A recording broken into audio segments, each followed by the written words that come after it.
Good morning, good afternoon, good evening, everyone. Welcome to the third session of our webinar series, Permaculture Solutions for Climate Change. We are focusing on water management and resilience.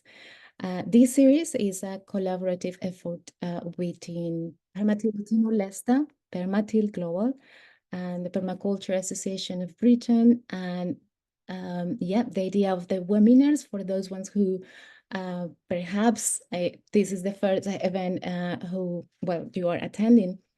The idea of the webinars came from requests we received from communities across the world.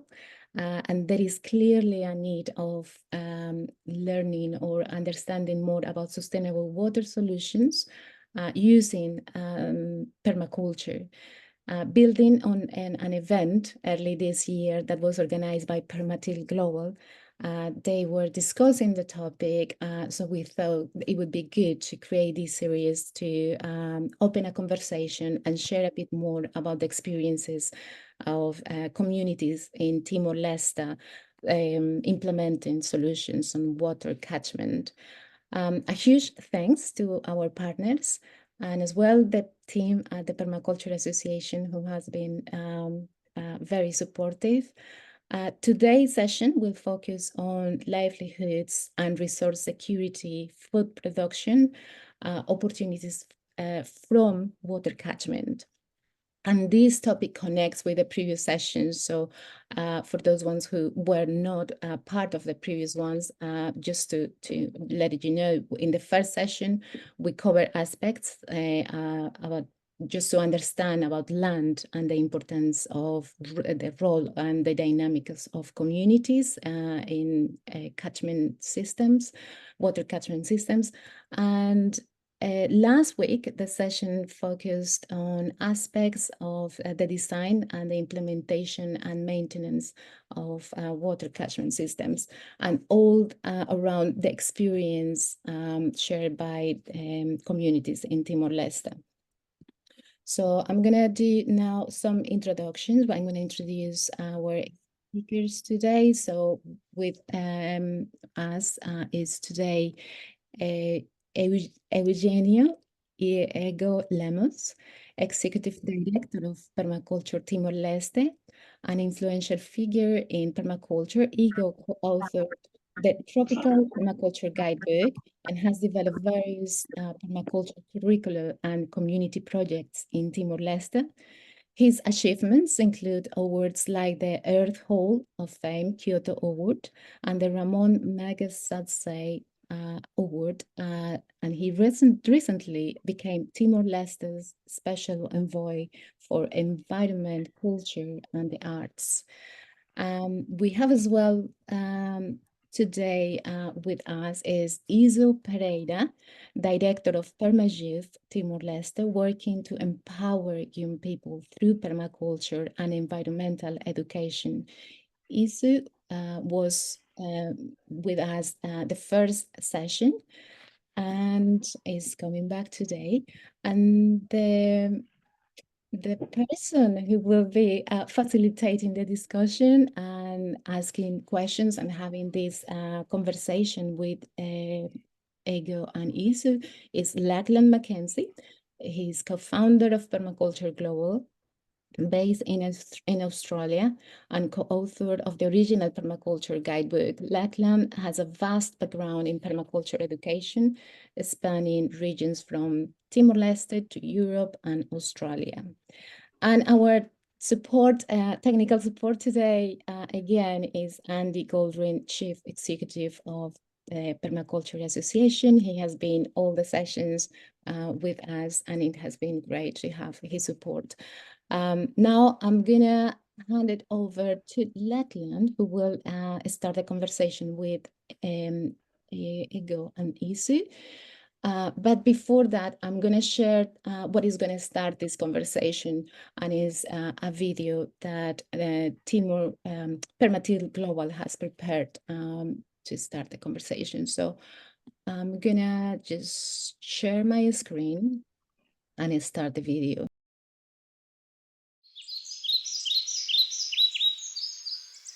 Agora, ato dele, assegura quando vai ter recurso B, precisa duni atau halu investimento lilio uinsa atau hadiah itenya bacia hidrográfico. Kita precisa hadiah idane atau nune bele recupera filafali hadiah filafali ecologia beninia geralmente. Se ita la halu idane maka itenya recurso bene ninek paninek nia se menos babibe.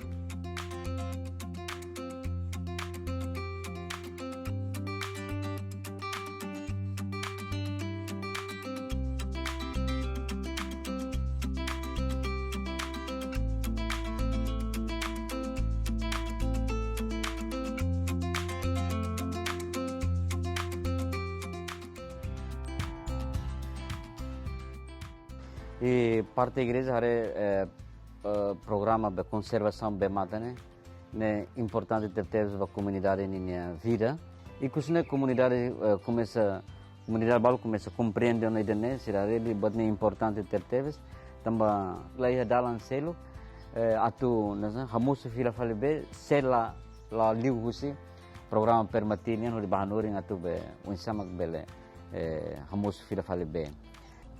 Benefício concreto, né? Mas primeiro, sarana que a comunidade, né, se compreende que a bene tumba é debular, né, de bene penetra e depois outro tema que minha buca fila fale dataran renda ser, né, mas depois bene belhamuris fila fale be matan serei hakrang.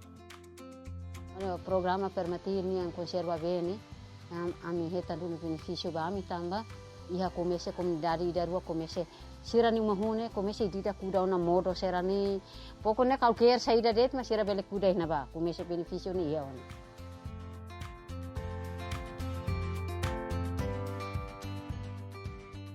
Agora a minha reta ona debo ne be ia beliho ne be hamori sale amne be matan sira ne be mori sale hodi ami kuru usa fasibikan tem remo haris.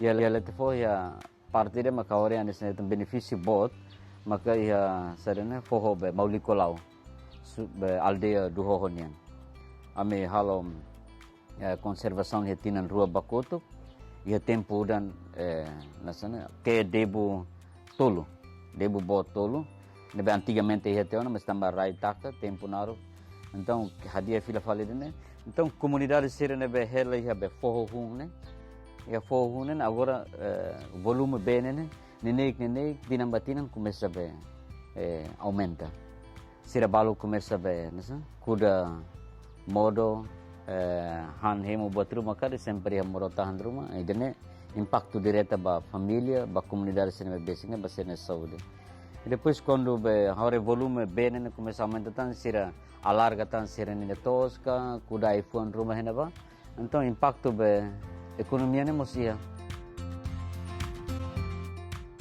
Agora nessa atividade de que durante ne Permatil halu hanu ne hanesang ema water resource engineer hawa nessa engineer wa gestão recurso be hawa ne atividade importante lá lema atividade de conservação todo de que Permatil halu dadang agora ne contribui positivo a TBS ba iha setor ne itabele setor ecologia beninia.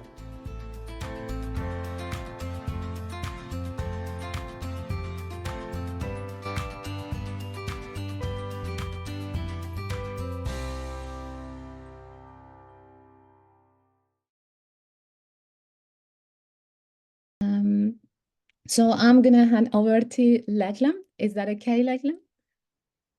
Sure, that's great. So thank you. Yeah, and thanks, Lynn, for putting that video together. Hopefully we'll get to see it. It's great to see the videos because we do get to see the footage in action. We get to see the focus of where the placement in Timor, and you get to hear from people who've experienced the projects in their communities. Today's is called water, food and climate resilience, because that is the outcome that the communities are getting from these water restoration projects. And in as Maria said, in the first two, we looked at how to work with the community, and we looked at some of the technical aspects of how to implement the water restoration projects. What we'd like to do today is look at some of the different outcomes of the projects and look at what's happening in the communities because of it. So I'm going to be asking questions to Izu and to Ego, and if the Permatil staff want to join in, they can as well. The first question is around the aspect of water resilience, and if you're able to talk about some of the changes in the communities that occur with their water supply, and how that's impacted on the communities. So I'll hand it over to Ego and to Izu. Thank you. Yeah, thank you, Lachlan, Maria, Andy, Izu, and also everyone who joined this webinar, this session. Good afternoon from Timor-Leste. Good morning, good evening to everyone. So, yeah, talking about water resilience, that Timor-Leste is a tropical country that, you know, and also the topography is very mostly mountain areas, and the community often have water scarcity, especially in the rural areas. Especially women and children, they walk long distance up and down the hill searching for water. So I think because of this water scarcity issue, Timor-Leste are facing so many issues. One is the biggest issue is the increase of malnutrition. I think malnutrition not only because we don't produce enough food, but also because we don't, the community not access to enough water. So therefore, Permatil with PermaYouth Association, together with communities, with support by the local communities, the local elders, women's group, and all sorts of stakeholders around the country. We working directly to address water scarcity by creating, capturing rainwater and recharge back to the ground using retention ponds, terraces, create weir, as well as planting different multifunction tree species. So I think that, you know, right now it's already implementing over 700 communities across the country, and for those areas that have been implemented over 5 or 10 years, I think they have great successful. The community who usually don't have water and they have to walk long distance, now they're able to collect water nearby, and the impact on the community that the community able to grow more food compared to before. And also because of the creating a retention ponds, many, like a couple thousand, especially on the mountain areas, it's pretty much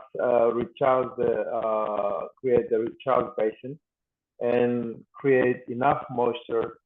So therefore, in those areas, the vegetation just appear from the ground by itself. It is regenerating by itself rather than with planting.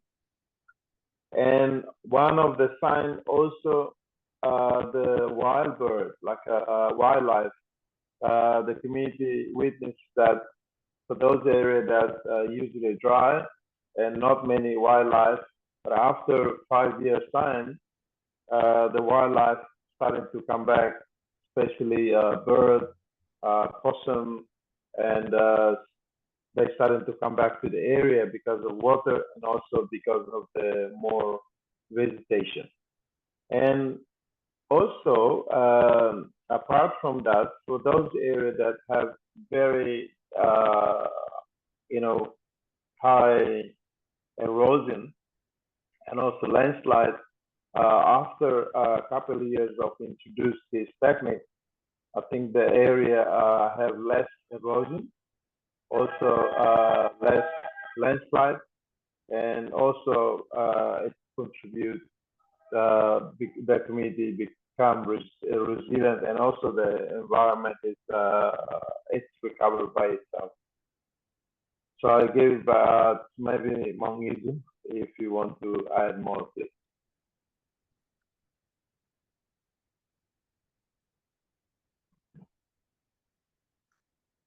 Thank you so much, Maelo.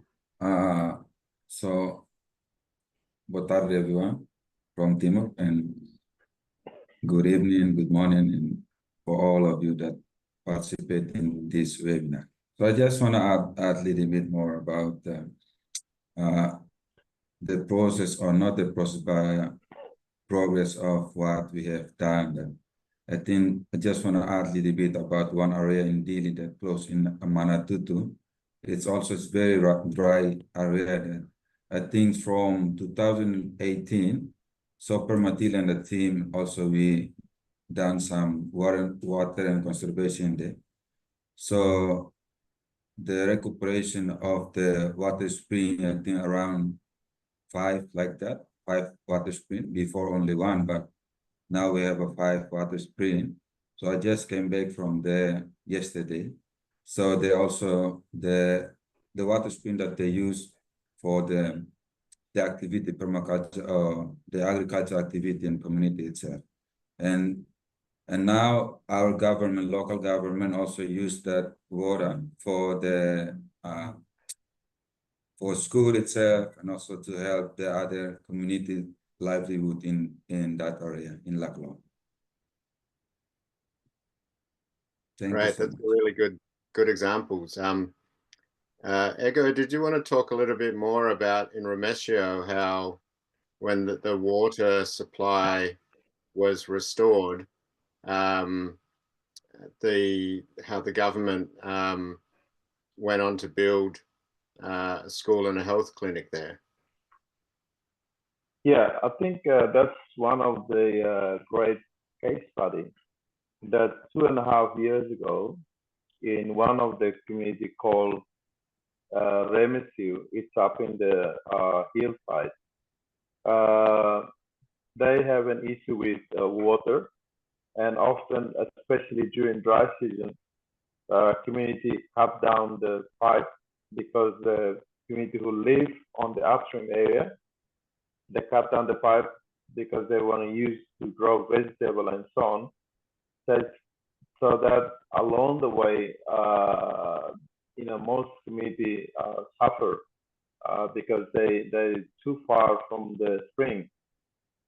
But then after, I think during COVID, it's a big landslide. The area been affected by a landslide. We have 2021, April 2021, we have big cyclone happen. And Remesio, one of the area that's really impacted. And the road cut off, big landslide, and the community, the many farm has been washed away to the rivers, and so the community suffer a lot. So therefore, Permatil decided to working with the young people, youth in Remesio, starting to digging retention ponds, numbers of retention ponds on the upstream areas. And I think right now it's over 80 retention ponds just in the center itself. And but the whole Remesio is, I could say, a couple of hundred, even up to 1,000 retention ponds right now. So one spot that we focus now becomes a youth center, permaculture youth center. So because no water, so the community only have one spring. But since the retention pond been built, so at least that area capture over 2 million liters of water every year to recharge back to the ground. So after 2 years, now at least in the center, around the center, at least 7 springs, natural spring has been revived. And just last year, Minister of Education built one primary school there, and also Minister of Health built a health clinic also near the spring. And the community who usually not grow much vegetable, and now they grow more vegetable compared to before. And the whole area is revitalized by itself. So this is a great case study that will happen and very fast. Just 2.5 years, the changing is so quick. So I think this is one of the case studies I would like to share. But we have so many places, great success stories from many places. Great, thanks, Maamigo. Izu, would you like to talk a bit more about some of the outcomes, some of the production, food production, maybe aquaculture, or the market gardens, or home gardens that people are building now that they have water? I think so. Yeah, thank you so much, man.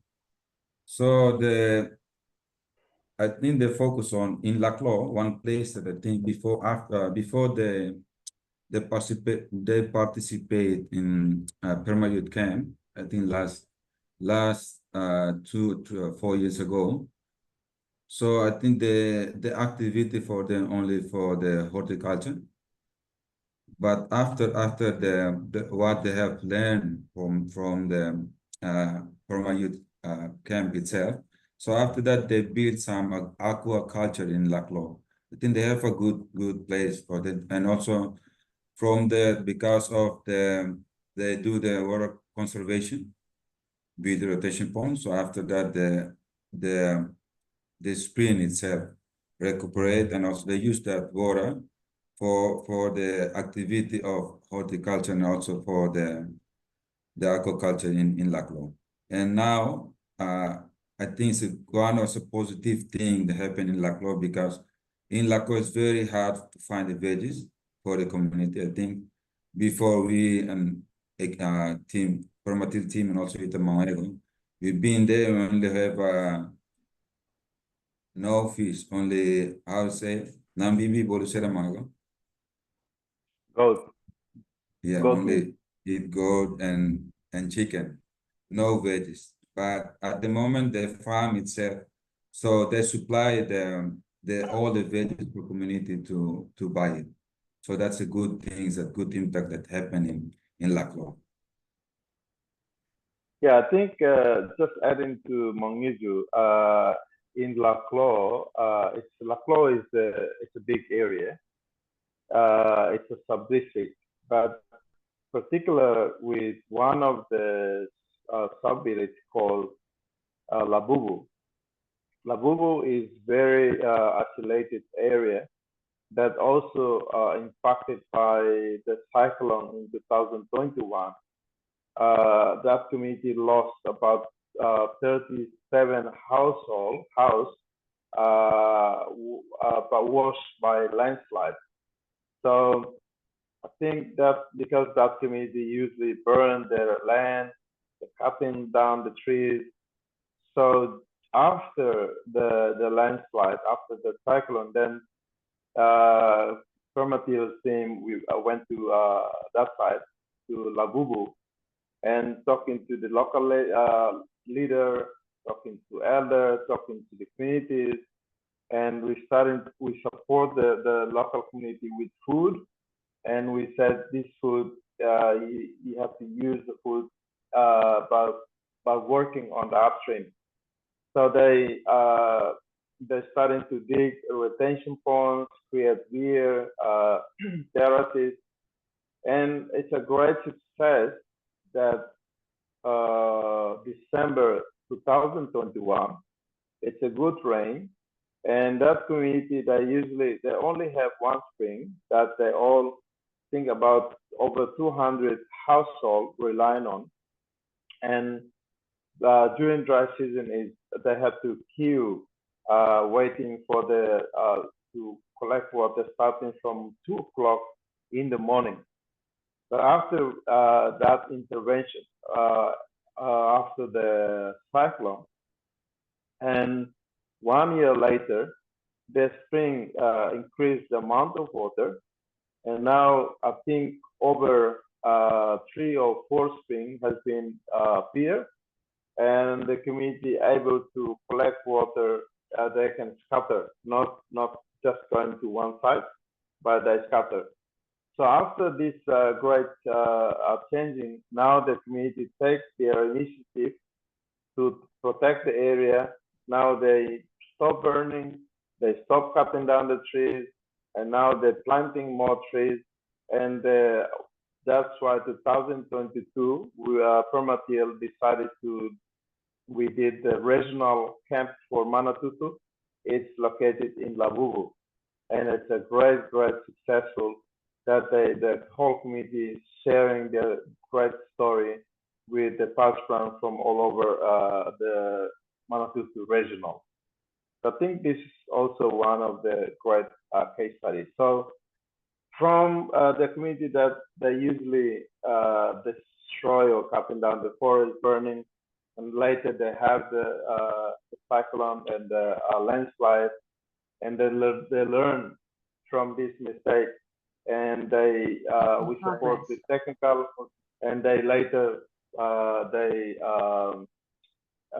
take initiative to protect their land by themselves. Brad, thank you. They're really good examples. Just showing the whole of community, not just the benefits, but the change in the community mentality that happens, and then sharing it from those communities to other communities as well.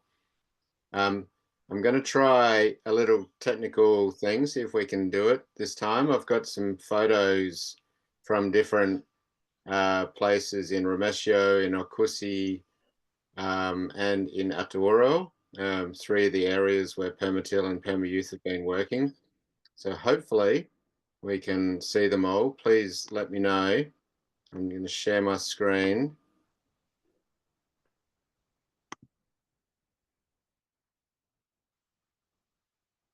Can people see that? Yep. If you can make it full screen, yeah. Screen mode. Yes. Let's hope it works. Okay, can people see? You can see it. It's not full screen, but it's there. It's big enough. Ego and Izu, can you see the screen? Yeah, we can see it. Right. So this is in Akusi. This is one of the market gardens we saw this year that has come up after the water was restored to this area. So it's an area where traditionally market gardens have been, but now it's really expanded, and it's hard to see, but there's actually aquaculture in the middle of that garden as well. This is in Atauro, a market garden. These were eggplants, but they've got a lot of other food growing. This market garden grew when... We can't see the picture, Mamlok. You can't see it now. Can other people see the picture changed? No. No. No, still same. Technological curse on this series is unbelievable. It's because I think it's when I change to full screen, it doesn't like it.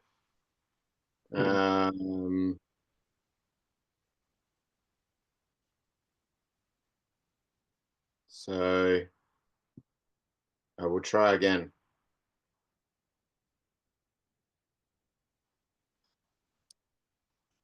Yes. Yeah, we Yeah. can see it.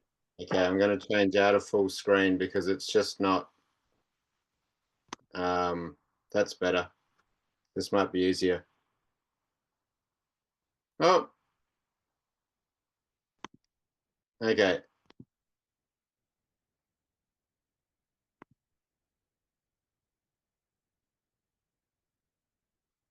Now we can see it. So this garden, this area, there was no water, and it was such a problem that people actually had to leave that community. And now that there's water that's come back, people are able to live there again. They're able to grow food for themselves, and this market garden is also providing food for the local school. And also behind is the moringa tree. Yes. Yep. I've changed now to Remesio. Can people see that new slide? Yep. Yes.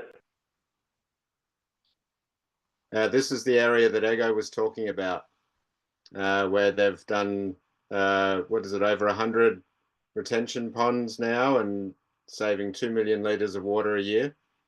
Some of that water is going into the market gardens here. And behind there's a tree nursery. This is up in Ermera. Izu, do you want to talk a little bit about Zeki's project in Ermera with the seedling nursery and the making compost?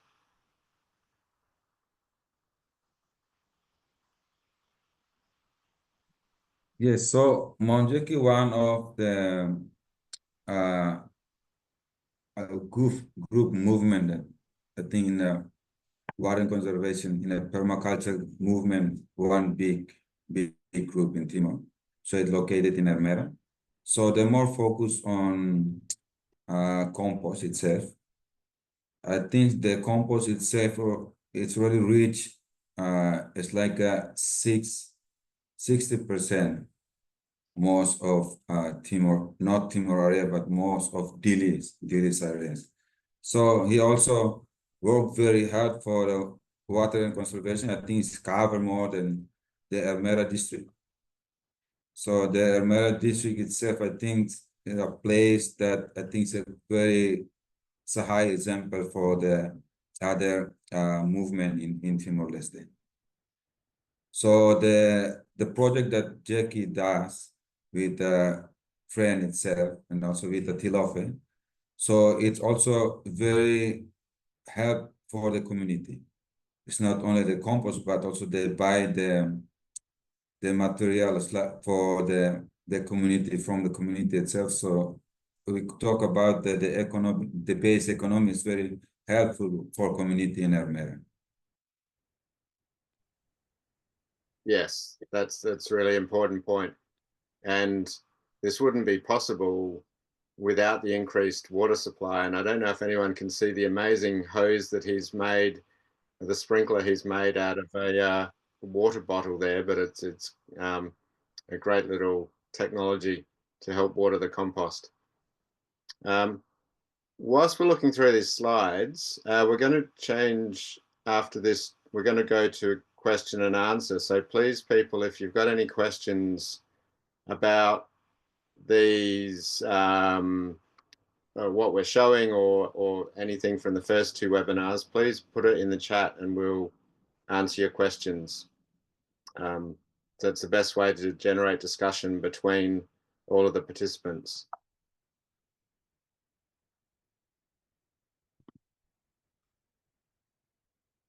This is the tree nursery in Remesio that has using the water that is now all year round from their water supply, growing different fruit and nut trees and also revegetation trees, the local native trees for that area. There's an aquaculture pond growing catfish using water from the springs.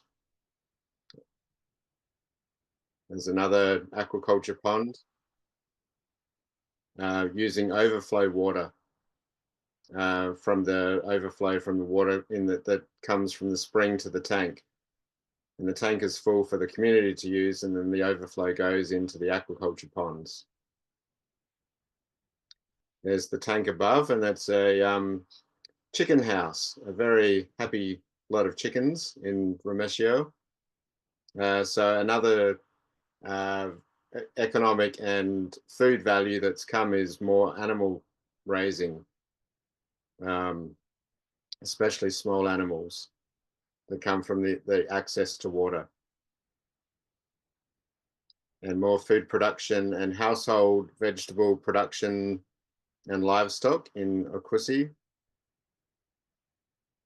And I put this photo last because this is when we visited this year Marmego in is it Lakufao, and they were building houses now. And one of the things about building is that when they've got more capacity from the food production, but also simply the water to use to build the houses is something that hasn't always been there for community.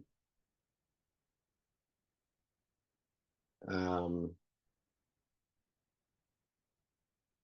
I will stop sharing now.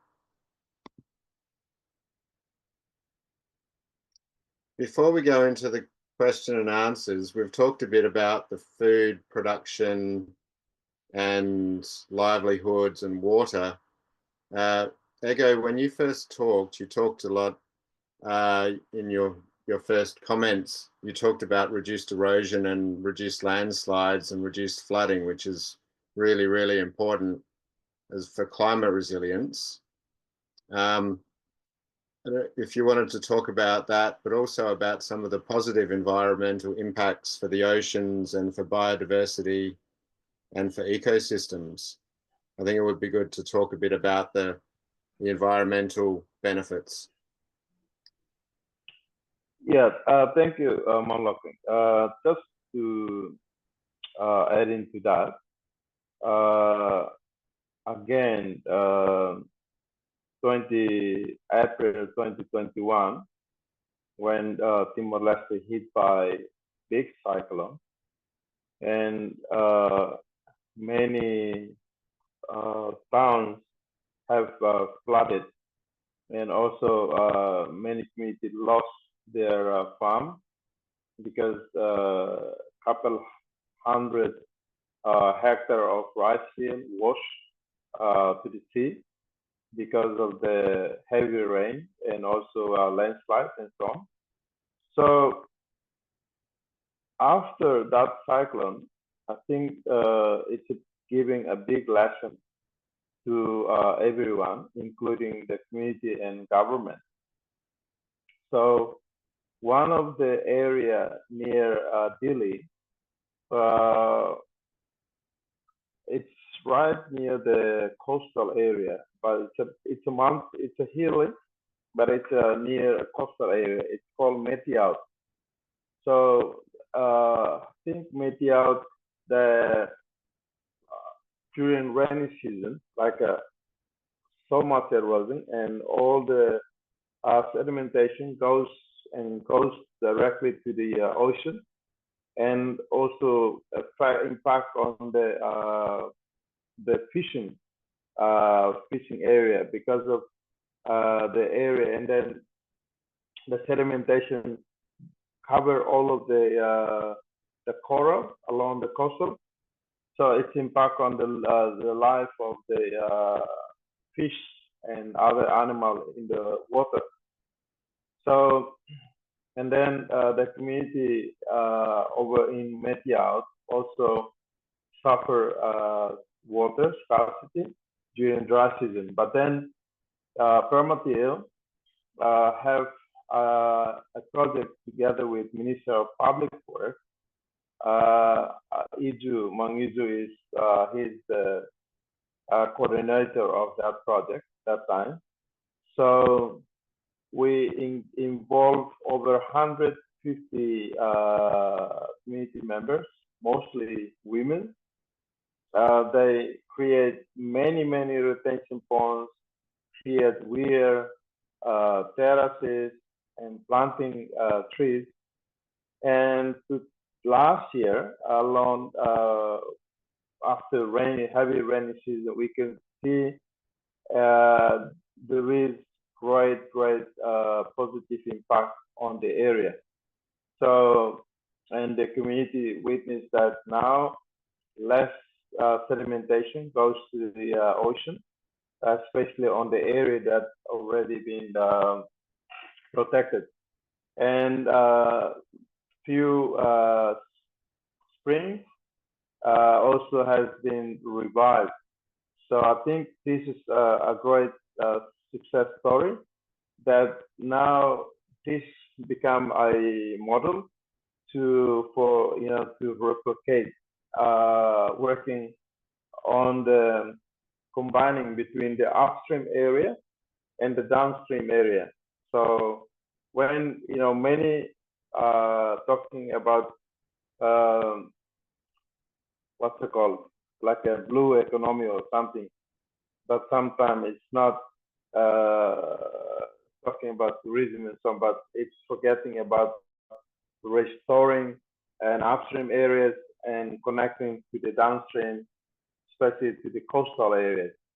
So this technique, planting water activities, I think not only contribute to water vegetation, but also it contributes to reduce sedimentation to the coastal areas. Yeah.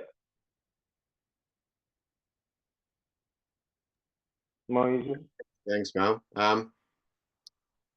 Izu, was thinking about the there was a question that was asked. It was from last week, but I think it would be good to look at this in terms of, because it does also talk a bit about the flooding. The question was about how do you manage the overflow from the reservoirs or from the terraces?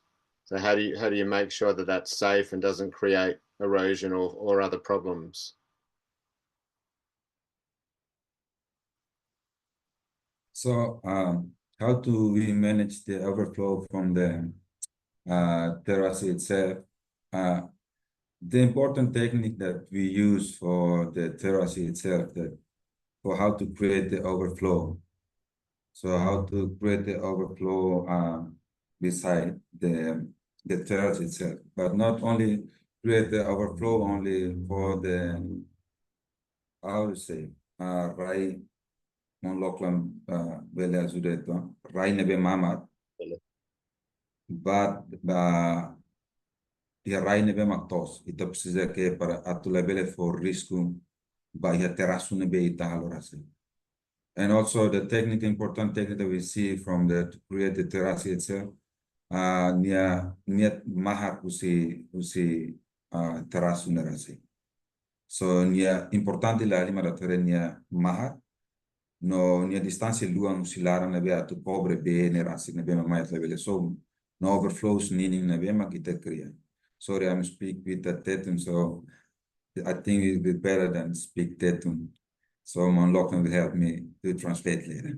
So I can a little bit, but also maybe Ego can help with that a little bit. So yes, it's important with the soft soil,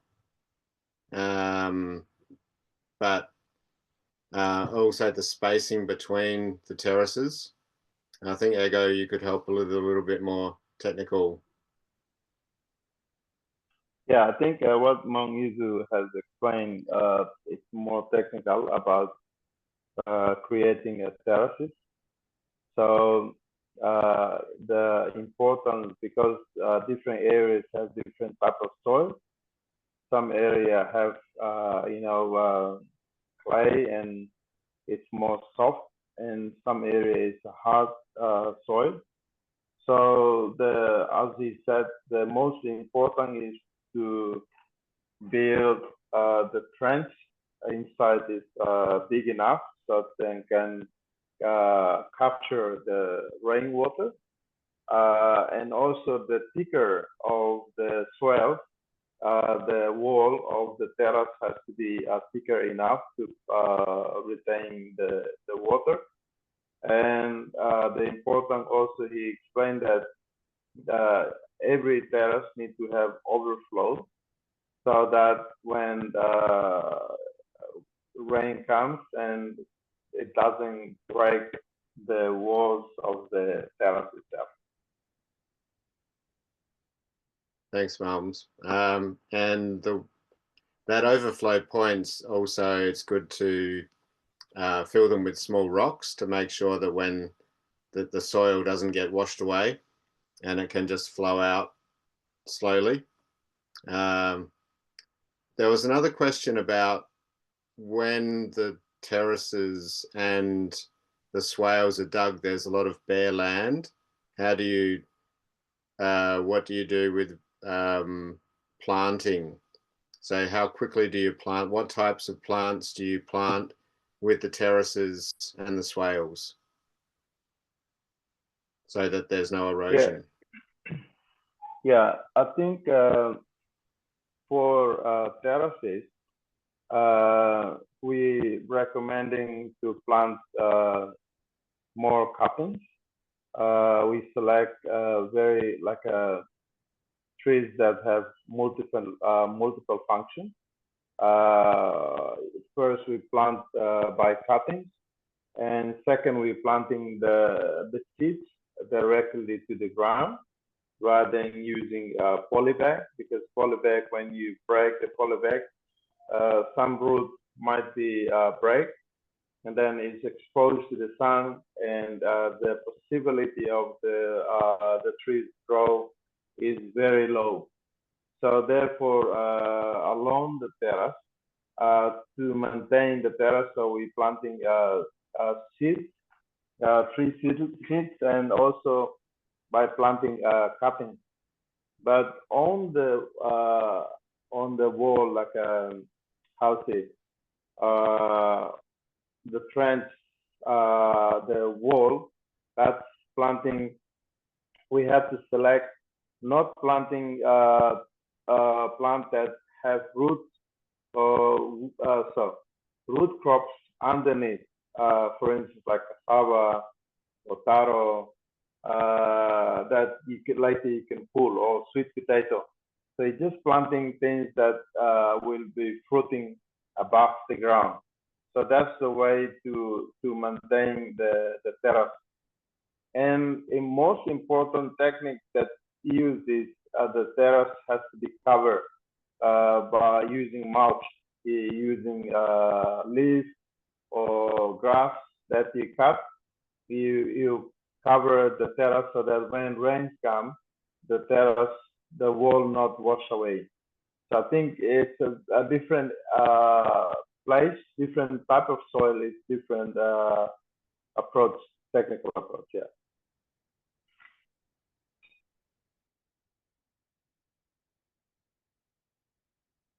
Oops, sorry, I was muted. Now het doet vetiver. Yes, ma'am. Kuda Yatimo Kalai. Sedane, sorry. Do you know the vetiver grass? Vertical grass. Yeah. Yes. Vetiver grass is it's been using to plant in Timor, but I think only grow in some certain areas only. So we recommend to planting local grass as much as we can, because vetiver not growing in all areas. Yeah. Okay. There's a question here from Chris Adams about some of the challenges on the that you face when you're working with community. Challenges like land ownership or ongoing management. So maybe Izu, do you want to talk about ongoing monitoring, and maybe Ego could talk a bit about land ownership issues? So maybe Izu, do you want to go first and talk a bit about the ongoing management for places, how the PermaYouth work after you've gone in and done completed a project, how PermaYouth work to help manage and monitor the sites? So after the implementation or the activity of PermaYouth camp itself, after that, so because the last day of the PermaYouth camp, the camp itself, so the participate, they have a task to do the planning for the implementation, the activity in their place. So from there, we just see the action plan. So from the action plan itself, so from there we will see. So not only we are going directly to the field to check it, but we also have to create a group, like the WhatsApp group. So from there, all the groups that come from the different district, so they will update the activity that they have done. So when they started, so from there we also have a team work together with Permatil, so to go to the field to do the M&E itself, to check, and also if they have some, not a problem but difficulty with the technique, things like that. So we have a member that can cover it, so can have deliver the good technique for them, to help them do something better to what they have learned from the PermaYouth camp. Great, thanks, Mel. Ego, do you want to add? Also, yeah, regarding the land ownership, I think every project we did, Permatil or PermaYouth, we don't claim any of the sites.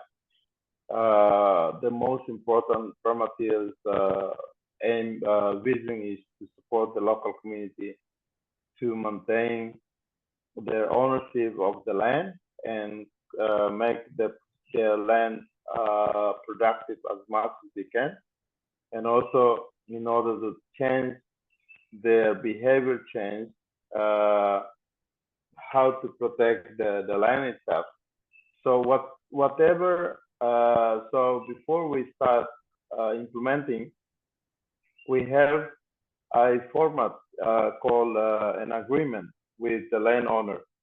So the landowner has to agree for us to create a retention ponds, planting trees, and the state in declarations says that the landowner will maintain as the owner of the land whichever activities or plants that grow within the land will belong to the owner. So therefore, the only things we ask to the landowner is to share the water that has been revived in their areas, because some of the areas is above the spring. So that's why if we have to approach the landowner with explaining well, so that they can allow us to dig a retention pond on their land. So when in some cases we have only few cases that the landowner rejected the proposal, but many places the landowner collaborates very well, and the area being revisited, and they themselves will continue maintaining it. So that's the good thing about the project we did in Timor, that Permatil or PermaYouth Association now need to go and maintain the land by ourselves, but the community will continue maintaining it because they see the result from what they did already. Obrigado, Barak. So we've now just about on finish time. I think that's a good point to finish with, that the Permatil and PermaYouth, so part of that working with the communities on the community's land, and then how the communities see the benefits and will continue on. And yes, with support of PermaYouth and with other support. There's some other great questions there, but we just don't have time for any more for now. But we're hoping that this will just be the start of further collaborations, and maybe we can run some more webinars next year and maybe have other people involved as well. I think I know that we've slightly run over, but we did want to talk a little bit about the International PermaYouth Convergence in Timor in October 2025. So, Ego, are you able to maybe just talk for 1 minute or so on the PermaYouth Convergence, just to let everyone know the amazing event that's going to be happening in Timor-Leste next year? Yeah, thank you, Lachlan. Just quick announce that from 20 to 25th of October 2025, so we'll host the first international PermaYouth Convergence, because as we all know that we have national convergence, international convergence. Each country has its own convergence, but so far, as we know, we don't have PermaYouth convergence. So that's why Timor-Leste will host the first permaculture youth convergence in 2025. So for those who want to see the real activities in Timor-Leste, please come to the International PermaYouth Convergence. Thank you.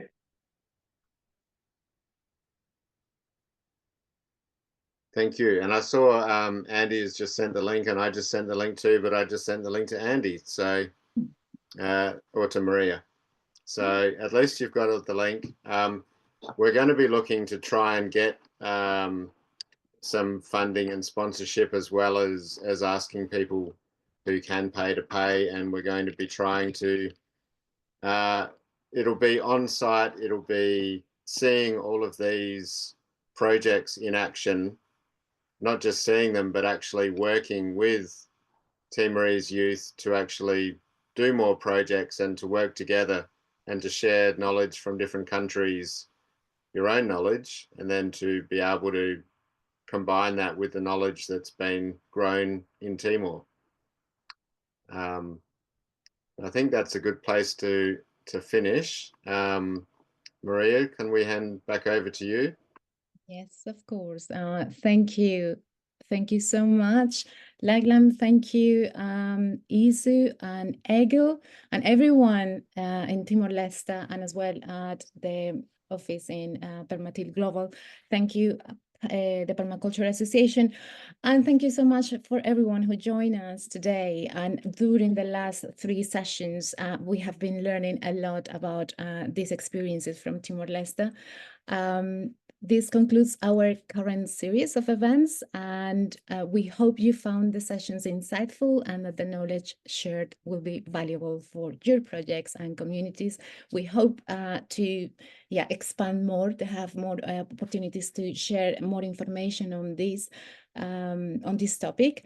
And we will be sharing the recordings of the events via email. with a link to the feedback form. So please complete the forms. If you have 5-10 minutes to spare, that would be really valuable for us. Sorry about the problems with the connections. We were aware of those ones, and it's just really difficult when we have people from everywhere in the world connecting to converging in just one place in the virtual world. But yeah, I love Kate's message that despite these issues, we are connecting everyone from different points of the planet. Thank you so much. That's all for today. I'm wishing you a wonderful day, an afternoon, evening, wherever you are. A special thanks to everyone who was involved in running this series. Thank you.